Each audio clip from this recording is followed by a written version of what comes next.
Здравейте! В това видео искам да ви покажа защо е толкова важно да се зарязват покривните ребра на местата, на които те стъпват върху столицата. Вижте сега сами.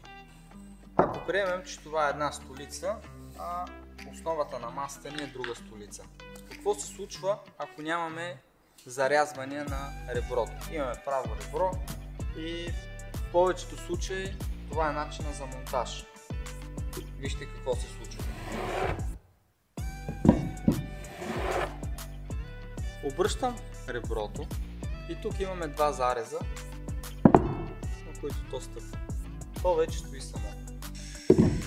Представете си една къща, сега един покрив с керемиди и сега си представете и покрив с сняг. Това цялото натоварване трябва да се държи от всичките крепежни елементи. И вижте, тук на ръбчето на столицата дори да захванем крепежния елемент и той да държи, мястото, на което то влиза, е ръба на столицата. Нищо не пречи това да се отчупи при по-голям натиск, по-големи усилия и всичко да се свлече надолу.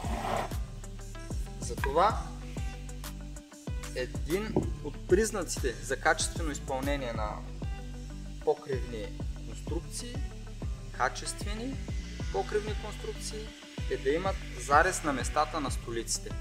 Това е много важно. Не го забравяйте.